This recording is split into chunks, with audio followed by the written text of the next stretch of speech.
ओम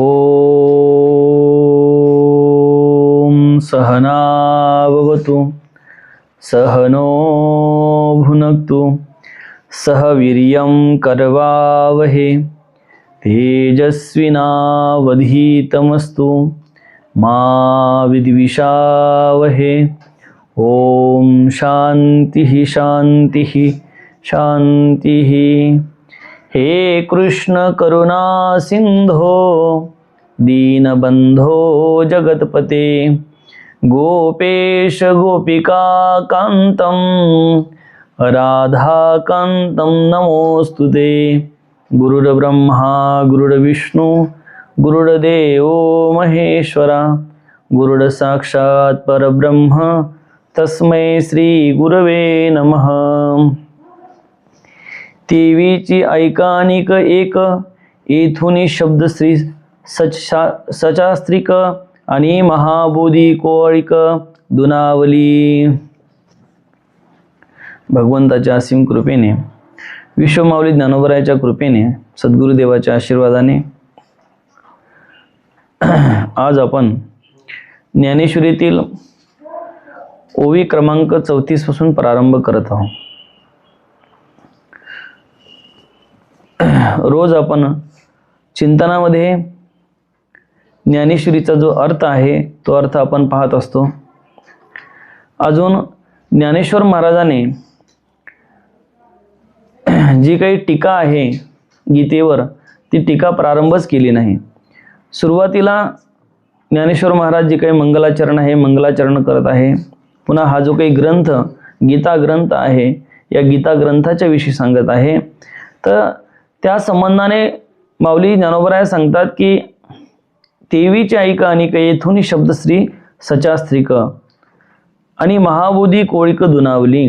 त्याचप्रमाणे सांगतात महाभारत ग्रंथापासून या शब्दाच्या सौंदर्याला शास्त्रीयपणाची बैठक आली। कारण महाभारत जो ग्रंथ आहे व्यास महर्षीने ज्यांची रचना केली आहे हा ग्रंथ सर्व ग्रंथाचं मूळ आहे असं सांगितलं जातं। आणि जी व्यासाची जी काही बुद्धी आहे ती अफाट अशी बुद्धी आहे आणि अफाट अशी व्यासाची बुद्धी आहे। आणि त्या व्यासाच्या कल्पनाशक्ती व्यासाच्या बुद्धीद्वारे आणि जे काही त्या काळची जी काही परिस्थिती आहे ती कथेमध्ये किंवा कथारूपामध्ये वर्णन करण्याचं काम हे व्यास महर्षीने केलं आहे।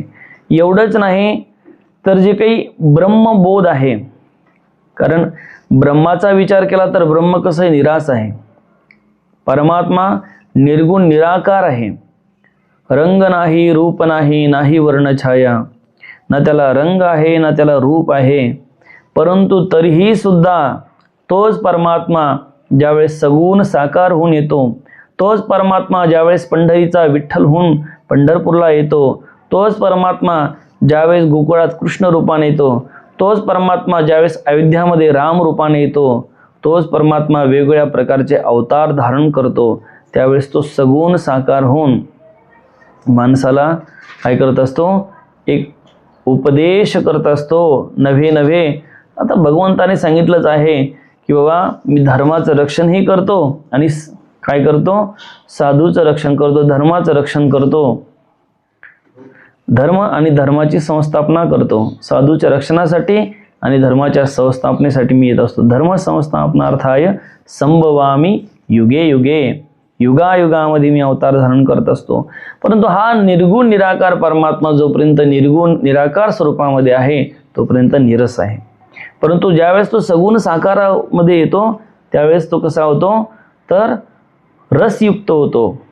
रसयुक्त होतो म्हणजे निर्गुण निराकाराची भक्ती करणं अवघड आहे। निर्गुण निराकाराची भक्ती करणं, अरे तुम्हाला ध्यान लावायला बसले निर्गुण निराकार परमात्म्याचं तुम्ही ध्यान लावायला लागले, मग लावायचं कशाचं ध्यान?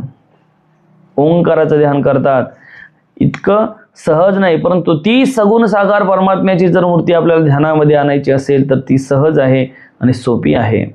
म्हणून ज्यावेळेस सगुण साकार परमात्मा तो होतो त्यावेळेस या जगाचं तो काय करत असतो, एक प्रकारे कल्याण करण्यासाठीच तो येत असतो, जगाच्या कल्याणासाठी येत असतो। संत आणि परमात्मा परमात्मा ज्यावेळेस पंढरीश पांडुरंग परमात्मा हे निमित्त करून आले, कोणाचं? पुंडलिकाचं. पुंडलिक निमित्त होते, परंतु आले या सगळ्या जीवाच्या कल्याणासाठी, तुमच्या आमच्यासाठी पंढरीश पांडुरंग परमात्मा पंढरपूरला आले. पुंडलिक तर निमित्त मात्र होते. तसं हा जो काही ग्रंथ रचना आहे, म्हणतात की याच्या अगोदर जे काही ब्रह्म आहे ते ब्रह्म निर्गुण निराकार, परंतु त्या ब्रह्मबोधाची वृक्षता जी आहे ती जाऊन आता त्याला माझ्याला मृदूपणा आली आहे, मृदूपणाने ती पुष्ट झाली आहे.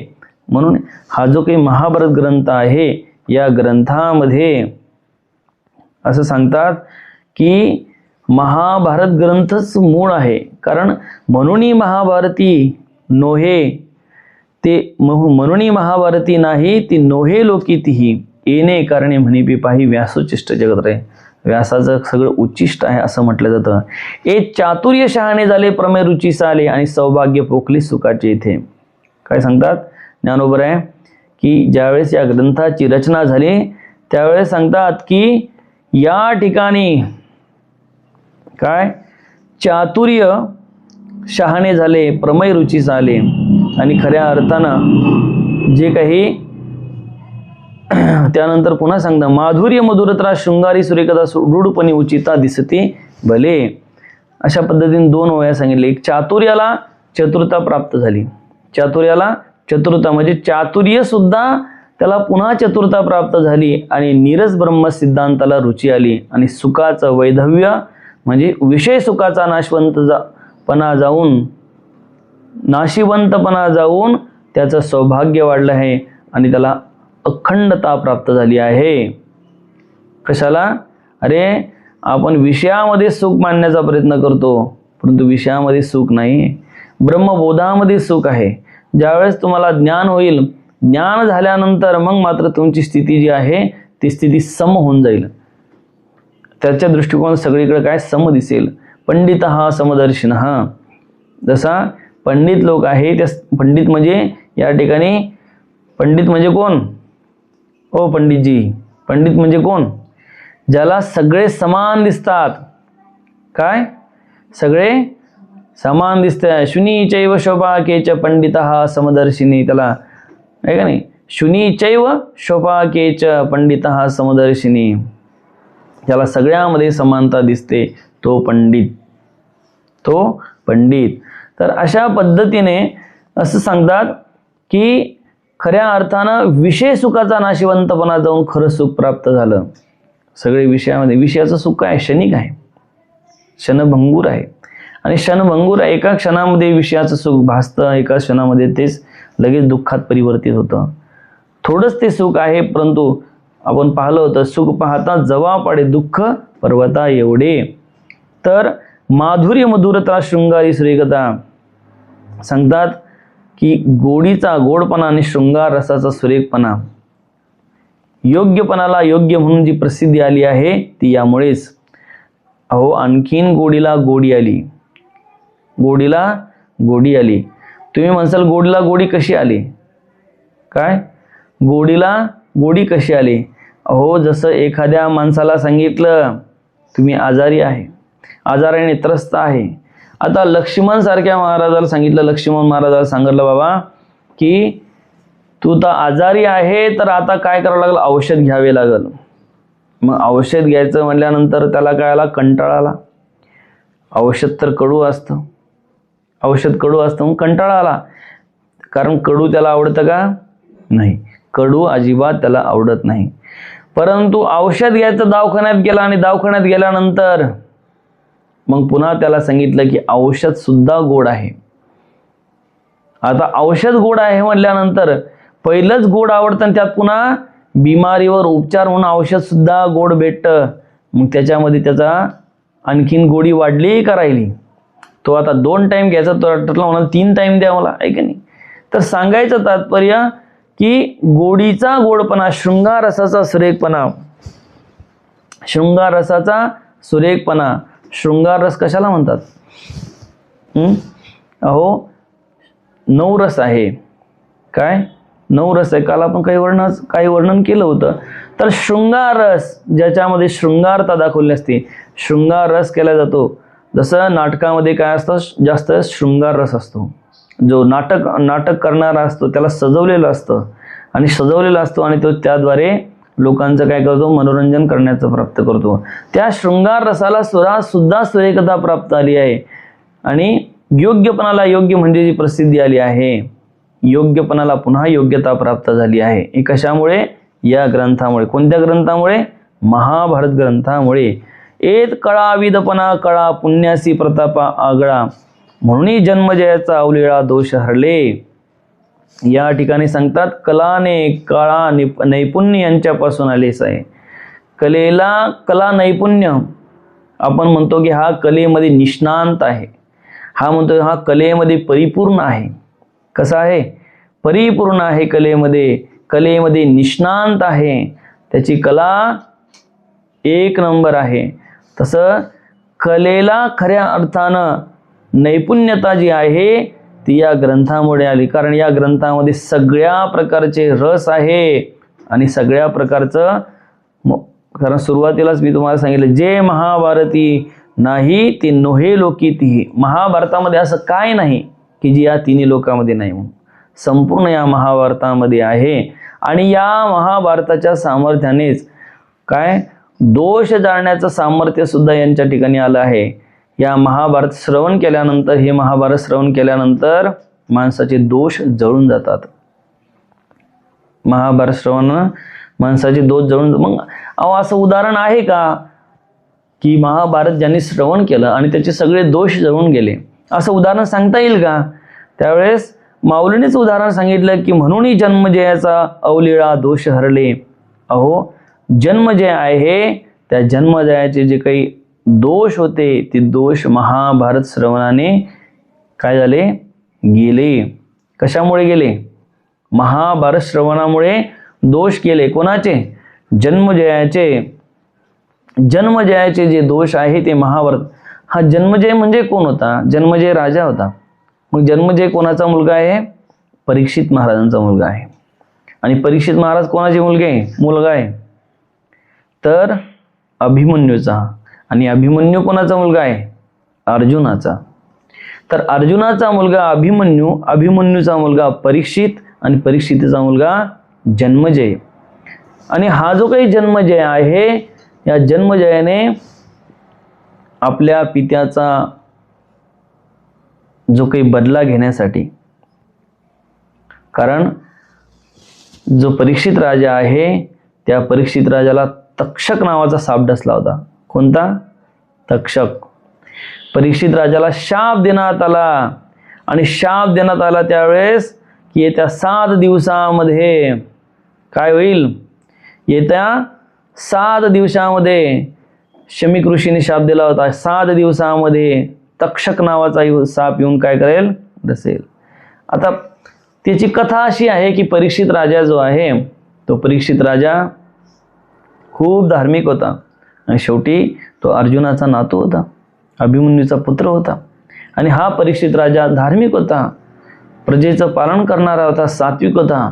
परंतु एक दिवस त्यांनी काय केलं की आपल्या डोक्यामध्ये मुकुट घातला आणि तो मुकुट होता जरासंधाचा. कोणाचा? जरासंधाचा.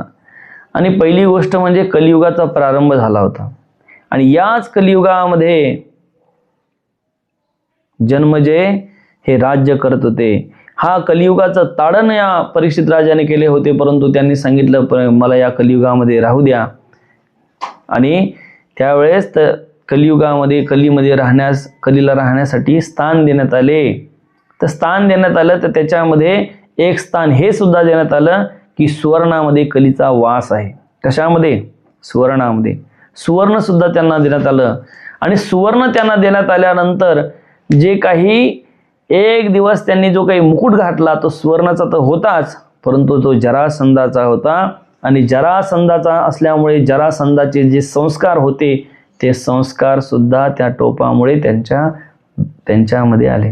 हो, आपण ज्यावेळेस एखाद्याची चप्पल घालतो, म्हणून कोणाची चप्पल कोणा घालायची नसते.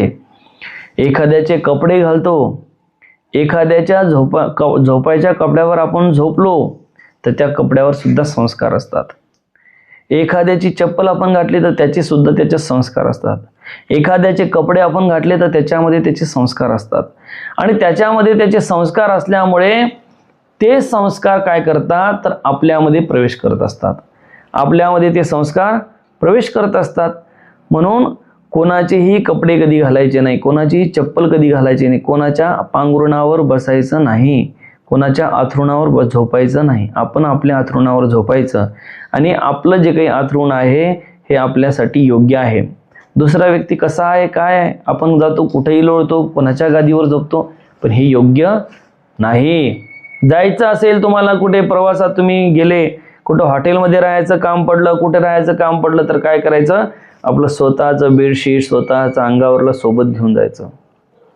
तिथे जरी गादी तकिया सगळं असलं तरी आपलं बेडशीट आपण आथरायचं आणि आपण त्याच्यावरच आराम करायचा.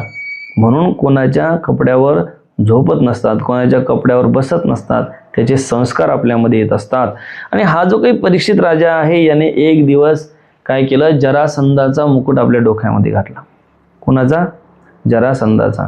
आणि जरासंधाचा मुकुट डोक्यामध्ये घातला आणि तो ज्यावेळेस भ्रमंतीसाठी निघाला, अरण्यामध्ये आला आणि अरण्यामध्ये आल्यानंतर त्याच्या डोक्यामध्ये कलीने प्रवेश केला. आणि प्रवेश केला तिथे शमीक महामुनीचे जे काही वडील आहे ते काय करत होते, तपश्चर्या करत होते. आणि तपश्चर्या करत असताना यांनी काय केलं की जो काही साप आहे खाली मेलेला तो साप उचलून, पहिलं तर ते पाणी मागितलं, परंतु ते ऋषी जे आहे ते आपल्या तपश्चर्येमध्ये लीन होते. पाणी मागितलं, पाणी देत नाही म्हणून त्यांना राग आला आणि त्यांनी काय केलं, तो सर्प जो आहे त्या सर्पाला बाणाने धरलं आणि त्यांच्या गळ्यामध्ये टाकून दिलं. ज्यावेळेस राजा तर निघून गेला, परंतु ज्यावेळेस शमीक मुनी पाहिला की आपल्या वडिलाचा अशा पद्धतीने अपमान केला, आपल्या गुरुचा अपमान केला, त्यावेळेस त्यांनी साथ दिला. ही जी कृती ज्याने कोणी केला असेल त्याला 7 दिवसामध्ये तक्षक नावाचा साप येऊन त्याचा मृत्यू होईल. आणि मृत्यू होईल असं सांगितल्यानंतर मग राजाला सुद्धा पश्चाताप झाला. ज्यावेळेस मुकुट काढून ठेवलं की आपण जे केलं ते योग्य नाही केलं, साधूचा अपमान आपण केला, साधूचा अपमान करणं योग्य नव्हतं, आपल्याकडून अपमान झाला. अशा पद्धतीनं त्यावेळेस त्या परीक्षितीला पश्चाताप झाला. परंतु शमीक मुनीने त्यांनाही शाप दिला, त्यांनाही पश्चाताप झाला. मग शमीक मुनीने तिथे राजाला निरोप पोहोचवला की बाबा 7 दिवसामध्ये काय तक्षक नावाचा साप येऊन तुम्हाला डसणार आहे, शाप दिलाय, परत तर घेता येणार नाही. आणि म्हणून 7 दिवसामध्ये तक्षक नावाचा साप डसणार आहे. शेवटी परीक्षिताने त्या दिवशी घरादाराचा त्याग केला आणि त्यांचं पुण्य एवढं होतं की त्यांना कथा सांगण्यासाठी शुकदेव महामुनी आले.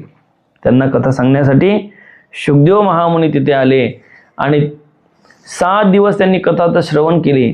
परंतु ठरल्याप्रमाणे 7व्या दिवशी तक्षक नावाचा साप आला आणि त्याला डसला आणि त्यांना डसल्यानंतर त्याच्यामध्ये त्यांचा मृत्यू सुद्धा झाला. तर ही जो काही आपल्या वडिलाला तक्षक नावाचा साप डसला याचा राग कोणाला होता? त्यांच्या मुलाला. अहो तुमच्या वडिलाला जर कोण मारलं तर तुम्हाला त्याचा राग येतो का नाही येत? नाही का नाही? तुमच्या डोळ्यात देखत जर एखाद्याने तुम्हाला मारलं तर तुमच्या वडिलाला, तर तुम्हाला काही वाटेल का? राग येईल का नाही? नाही, चांगली गोष्ट झाली माझ्या वडिलाला मारलं असं म्हणसाल का? तसं जन्म जे आहे त्यांना राग आला की आपल्या वडिलाचा अशा पद्धतीने काय केलं, तक्षकाने डसून हे केलं. म्हणून त्यांनी काय केलं, नागयज्ञ प्रारंभ केला. आणि नागयज्ञ प्रारंभ केला आणि नागयज्ञाच्या द्वारे जे काही नाग होते त्या नागदेवताचं हवन त्या यज्ञामध्ये केलं. हजारो नाग येऊन त्या यज्ञामध्ये पडू लागले. टीव्हीमध्ये सिरियलमध्ये पाहिला असा तुम्ही कदाचित एखाद्या वेळेस, हजारो नाग येऊन त्या यज्ञकुंडामध्ये पडू लागले. त्यावेळेस सगळे नाग लोक घाबरले, सगळे नाग घाबरले. आणि नाग घाबरल्यानंतर म्हणतात की आस्तिक ऋषी जे आहे त्या आस्तिक ऋषीने त्यामध्ये हस्तक्षेप केला आणि हस्तक्षेप करून जो काही यज्ञ आहे नागयज्ञ तो नागयज्ञ थांबवायला लावला आणि त्या तक्षकाचं रक्षण केलं. म्हणून पहिले लोक म्हणतात की जर सर्प आला तर काय म्हणा आस्तिक असं जर म्हणलं तुम्ही तर सर्प, आता आपण तर काही म्हणून पाहिलं नाही, परंतु सर्प समोर आल्यानंतर म्हणतात किंवा त्या अशा परिस्थितीमध्ये आस्तिक जर तुम्ही म्हणलं तर तो आपल्याला डसत नाही, तो निघून जातो असं म्हणतात. तर सांगायचं तात्पर्य की आस्तिक असं काय म्हणावं लागेल. तर सांगायचं तात्पर्य आस्तिक मुनीने त्यामध्ये हस्तक्षेप केला आणि हस्तक्षेप करून काय केलं तर त्यांचा त्यांना यज्ञ थांबायला लावला. परंतु याच्यामध्ये जे काही त्यांच्याकडून घडलेलं जे काही पाप होतं त्या पापाच्या द्वारे जे काही पाप घडलं होतं त्या पापाच्या द्वारे त्यांना पश्चाताप सुद्धा झाला ना. शेवटी नंतर पाप तर घडलं, त्यांच्याकडून हजारो जण मारलं, तर ते पापाचं त्यांनी प्रायश्चित्त करायचं ठरवलं. आता प्रायश्चित्त काय करावं तर त्यासाठी जशी राजा परीक्षिताने काय केली होती, राजा परीक्षिताने काय ऐकलं होतं तर भागवत ऐकलं होतं, तर तसं यांना सुद्धा महाभारत सांगण्यात आलं. आणि सांगणारे कोण होते तर वैशंपायन ऋषी होते, पुढे सांगितलेलं आहेच. आणि म्हणून सांगतात की जन्मजयाची अवलेळा दोष हरले, एवढं सामर्थ्य याच्यामध्ये आहे. त्यानंतर आणखीन एक गोष्ट अशी सांगितल्या जाते की जे काही जन्मजय आहे यांनी एका यज्ञ करत असताना एक जे काही कुत्र आहे त्या कुत्र्याला सुद्धा कारण नसताना त्यांनी मारलं होतं, तर त्यामुळे त्यांना शाप देण्यात आला होता.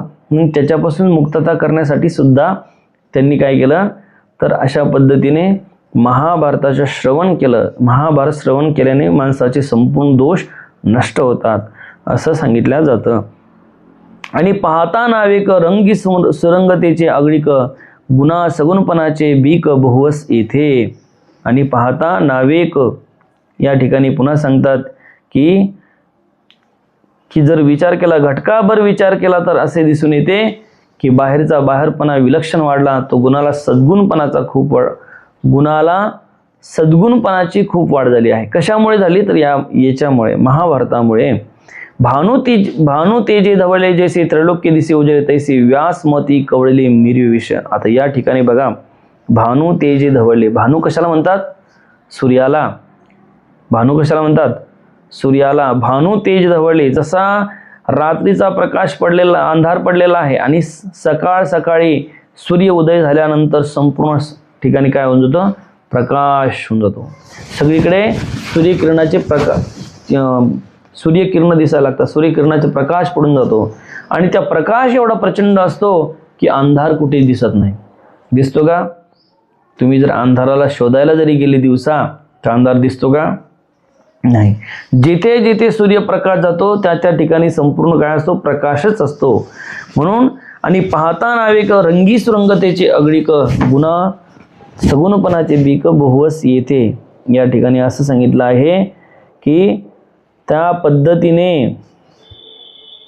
भानुचीने तेज धवळले जैसे त्रैलोक्य दिसे उजे तैसी व्यासमते कवळली मिरी विष. की सांगतात की त्या पद्धतीने जे व्यास महर्षीची बुद्धी जी आहे त्या बुद्धीचं आकलन जे आहे त्यानं काय झालं संपूर्ण विश्व सुशोभित झालं आहे. त्यांची जी बुद्धी आहे विशाल अशी बुद्धी आहे. कशी? विशाल बुद्धी. व्यास महर्षी सारखी बुद्धी कोणाचीच नाही. म्हणून विशाल अशा बुद्धीने संपूर्ण जग काय झालं एक प्रकारचं प्रकाशित झालं. एक प्रकारचं असं सांगतात की भगवान व्यासाच्या बुद्धीने संपूर्ण विश्व हे शोभू लागलं.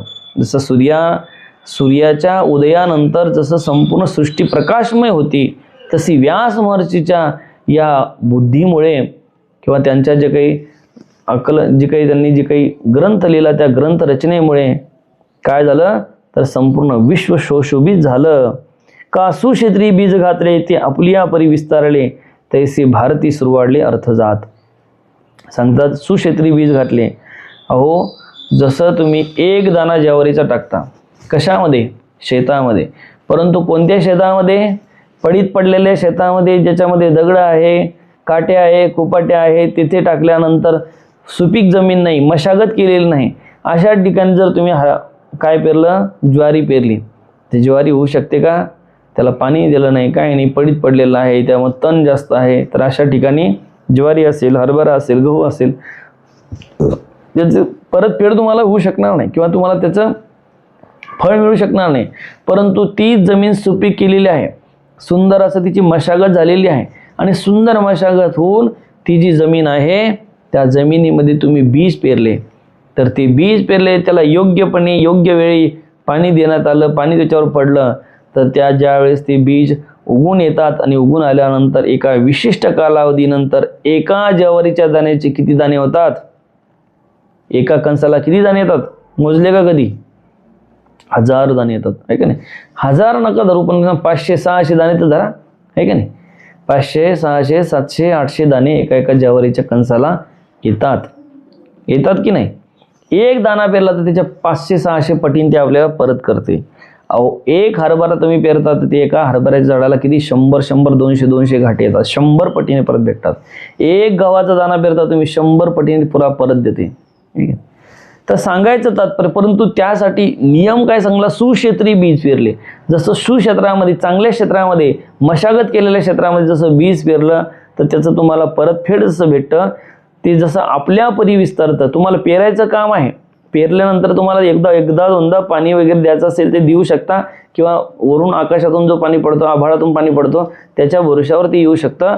परंतु सांगायचं तात्पर्य, जसं ते आपल्या परी विस्तारले. एक आंब्याची कोय तुम्ही लावता, एक आंब्याची कोय, आणि एक आंब्याची कोय तुम्ही आंब्याला लावल्यानंतर ती 100 वर्ष 200 वर्ष तो आंबा काय करतो? हजारो फळं देतो. त्याला पुन्हा तुम्हाला खत घालायचं, पाणी घालायचं काम आहे का?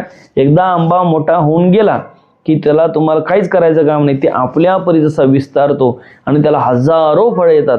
एका वेळेस आंबा तर 10,000, 20,000, 30,000, 40,000, 50,000 उतरतो. मग अशा दरवर्षी त्याला किती फळं येतात? हजारो फळं येतात. तो जसा आपल्या परीने विस्तार पावतो तसा त्या पद्धतीने जसं सुक्षेत्री बीज पेरल्यानंतर तैसे भारती सुरवाडले अर्थ जातं. तसा हा जो काही ग्रंथ आहे, या ग्रंथाचा जो अर्थ आहे त्या पद्धतीने सांगतात, या ग्रंथात सर्व पुरुषार्थ किंवा सर्व प्रकारचे ज्ञान विस्तारपूर्वक निरूपले आहे.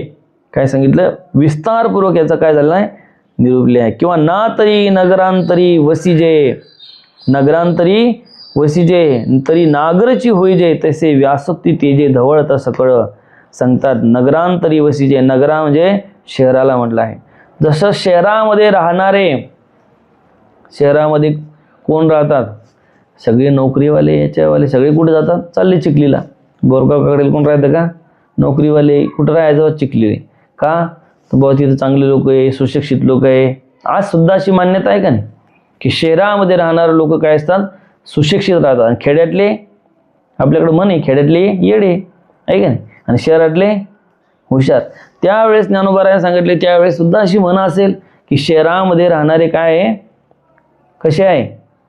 तर लोक सुशिक्षित आहे का नाही, आणि खेड्यात राहणारे अडाणी आहे. सांगायचं तात्पर्य, जसं ना तरी नगरांतरी वसिजे तरी नागरची होईजे. जसं नगरामध्ये राहणारे काय? नगरामध्ये राहणारे जसे सुविद्ध, चतुर, शहाणे समजले जातात, त्याचप्रमाणे या भगवान व्यासाच्या वचनरूपी तेजाचा सर्वत्र प्रकाश पडला आहे. त्याप्रमाणे यांचं जे वचन आहे त्यांचा सगळीकडे काय झाला? प्रकाश पडलेला आहे. ना तरी उद्याने माधव की प्रथम वैसा काळी लावण्याची नव्हाळी प्रगटे जैसी आगळी अंगना अंगी. किंवा पुन्हा सांगतात ज्ञानोबराय की प्रथम वैसा काळी, असं सांगतात की ज्याप्रमाणे स्त्रियांचा काय सांगतात, ज्याप्रमाणे स्त्रियांचे ठिकाणी तारुण्य दिशेत जसं अपुर्य सौंदर्य प्रगट होतं की प्रथम वयस काळी वैसा काळी लावण्याची नहाळी प्रगटे जैसी आगळी अंगना अंगी. अहो, जे काही तुम्ही असा, आता तुम्ही लहान आहे पण जसं जसे तारुण्य होतं तसं तसं तुमच्या सौंदर्यामध्ये काय वरती भर पडते. स्त्रियांचं तसंच आहे. लहान मुलगी असेल तर एवढं सौंदर्य नसतं, पण ज्यावेळेस ती तारुण्य दशेमध्ये येते, ज्यावेळेस ती 18-20 वर्षाची होती, त्या तारुण्य दशामध्ये आल्यानंतर तिचं सौंदर्य आणखीन खुलून दिसतं. एखादी काळी जरी मुलगी असली तरीही तिचं सौंदर्य आणखीन त्यामध्ये भर पडते. सांगायचं तात्पर्य, तारुण्य दशेमध्ये त्या सौंदर्यामध्ये काय पडते? भर पडते. वृद्धावस्थेमध्ये ते सौंदर्य तसंच राहतं का? आणि अरे वृद्धावस्थेमध्ये तर वळ्या पडतात, आहे का नाही? सौंदर्य टिकत असतं का? नाही. पण तारुण्य दशेतलं सौंदर्याचं वर्णन केलं आहे की तारुण्य दशेमध्ये जसं सौंदर्यामध्ये भर पडते, प्रगटे जैसे आगळी अंगना अंगी, तरी उद्यानी माधवी घडे तेत वनशोभेची खाणे उघडे आदिलापासून या पाडे जयापरी. किंवा सांगतात की जसं उद्यानी माधवी घडे, जसं बगीच्यामध्ये वसंत ऋतूने प्रवेश केल्यानंतर त्या बगीच्यामध्ये त्या बगीच्याचा काय होतं, सौंदर्य आणखीन खुलून निघतं. वसंत ऋतूमध्ये काय फळ आणि फुलं लागत असतात. काय लागत असतात? फळं आणि फुलं. तुम्ही वर्षभर कितीही पाणी द्या परंतु त्यामध्ये ते फळही लागणार नाही आणि फुलंही लागणार नाही. त्याला विशिष्ट ऋतू आल्यानंतर त्या ऋतूमध्येच त्याला काय लागतात, फळ आणि फुलं लागत असतात. एक शहरात राहणारा व्यक्ती होता. त्याने घरी त्याने एक माळी ठेवलेला होता कामासाठी. तो राहायचा शहरामध्ये आणि बगीचा लावलेला होता. आणि शहरातून आला, त्याला काही एवढं ज्ञान नव्हतं. शहरातून आला आणि त्या आल्यानंतर तो माळ्याला म्हणला ना की अहो आपला हा बगीचा आहे, या बगीचाला रोज पाणी देत जा आणि काय खत वगैरे काय असेल ते घेऊन या, किती पैसे लागले चालतात, परंतु या झाडाला वर्षातून 4दा फळं आली पाहिजेत. कधीदा 4दा. आंबा उतरला की लगेच त्याला आंबे आले पाहिजेत, आंबा उतरला की पुन्हा त्याला आंबे आले पाहिजेत. त्याने सांगितलं बाबा सगळं करायचं, त्याला कितीही पाणी दिलं आणि काही दिलं तरीही सुद्धा जोपर्यंत वसंत काळ येत नाही तोपर्यंत ते फुलू शकत नाही, त्याला फळ येऊ शकत नाही. वसंत ऋतू येत नाही तोपर्यंत फलही येत नाही आणि फुलही येत नाही. तसं सांगतात जसं वसंत ऋतू आल्यानंतर जसं त्या बगीच्याच्या सौंदर्यामध्ये आणखीन भर पडते. किंवा नाना घनीभूत सुवर्ण जैसे निहाळता साधारण मग अलंकारी बरवेपण निवाड दावी. किंवा नाना घनीभूत सुवर्ण, जसं सुवर्ण आहे. आता सुवर्णाचं उदाहरण घ्या. सुवर्णाची लगड आहे. लगड म्हणल्यापेक्षा आपण आपल्या भाषेमध्ये सोन्याचं बिस्किट आहे. काय बिस्किट? सोन्याचा तुकडा आहे असं धरा तुम्ही. हा असा तुकडा आहे. हा तुकडा तुमच्या सोन्याचा आहे. तर या तुकडा जसा आहे त्या तुकड्याला शोभा येते का त्या तुकड्याची ज्यावेळेस आपण अलंकार करतो त्या अलंकाराला शोभा येते? कशाला? सोन्याचा तुकडा सुंदर दिसतो का त्याचा अलंकार सुंदर दिसतात? काय सुंदर दिसतं? सोन्याचा तुकडा आहे, समजा बिस्किट आहे सोन्याचं, ते चांगलं दिसतं का ती ज्यावेळेस मोडता आणि त्याचं एकदाणी बनवता, त्याची अंगठी बनवता, हातामध्ये घालायले आहे का नाही, त्याची जी काही कानात कुंडल बनवता, गळ्यामध्ये गोप बनवता, मग तो गोप चांगला दिसतो का हातातली अंगठी चांगली दिसते का ती सोन्याची जे लगड आहे त्याला म्हणजे बिस्किट म्हणा, ते बिस्किट चांगलं दिसतं? काय चांगलं दिसतं? जसं दागिनाच चांगला दिसतो ना. स्त्रीच्या अंगावर घातलेला दागिना असेल, पुरुषाच्या अंगावर घातलेला सोन्याचा दागिना असेल, तो चांगला दिसतो. केवळ बिस्किट किंवा केवळ लोखंड चांगलं दिसत नाही. त्या पद्धतीने तैसे व्यासोक्ती ते जे अलंकारिले आवडे ते बरवेपण पातले ते जाणून काय आश्रयले इतिहासी. आता सांगतात त्याप्रमाणे व्यासोक्ती ती जी आवडले त्याप्रमाणे भगवान व्यासाच्या शब्द अलंकाराने सुशोभित केलेले आणि ज्या तऱ्हेने आवडले त्या तऱ्हेने आवडू लागलेले असे महाभारत आहे. सांगतात की भगवान व्यासाच्या शब्द अलंकाराने सुशोभित केलेले. जसं भगवान व्यासाचे शब्द रूपी याने काय केले, ते अलंकार जसं सुशोभित केले. जसं अलंकार घातल्यानंतर स्त्रीचं सौंदर्य वाढतं, त्या लगडीचं जसं सोनं केल्यानंतर किंवा अलंकार केल्यानंतर ते त्याच्यामध्ये आणखीन काय पडतं तर त्यामध्ये आणखीन भर पडते. त्या पद्धतीने जसं तेच सांगतात की त्या पद्धतीने या ठिकाणी भगवान व्यासाच्या शब्द अलंकाराने सुशोभित केलेले आहे, त्या तऱ्हेने ते आणखीन आवडू लागले आहे. पुन्हा सांगतात की नात्री पृथ्वीय प्रतिष्ठे लागी सानिव धरून अंगी पुराण आख्यान रूपी जगी भारता आली. की आपली पूर्ण प्रतिष्ठा वाढावी या उद्देशाने पुराणाने नम्रपणे धारण करून आख्यानाच्या रूपाने महाभारत ग्रंथात प्रवेश केला. सांगतात की आपली प्रतिष्ठा वाढावी म्हणून पुराण ग्रंथाने सुद्धा महाभारतामध्ये काय केला, प्रवेश केला. पुढे सांगतात की आता मी तुम्हाला सांगितलंच होतं, म्हणून महाभारती नोहे नाही ते नोहे लोकी तिही येणे कारणे म्हणे पे पाही व्यासोचिष्ट जगत्रय. की सांगतात की महाभारतामध्ये अशी प्रसिद्धी झाली की महाभारतात जे नाही ते त्रैलोक्यातही नाही, जे महाभारतात आहे तेच या त्रैलोक्यात आहे आणि जे महाभारतात नाही ते या त्रैलोक्यातही नाही. म्हणून तिन्ही लोकात जर विचार केला तर सगळं जे काही ज्ञान आहे ते भगवान व्यासाचं उच्चिष्ट आहे. पुंडलिकावरती हरी विठ्ठल श्री ज्ञानदेव तुकाराम पंढरीनाथ भगवान की जय. माऊली ज्ञानेश्वर महाराज की जय. जगद्गुरु संत तुकाराम महाराज की जय. ओम पूर्णमदः पूर्णमिदं पूर्णात् पूर्णमुदच्यते पूर्णस्य पूर्णमादाय पूर्णमेवावशिष्यते. ओम शांती शांती शांती.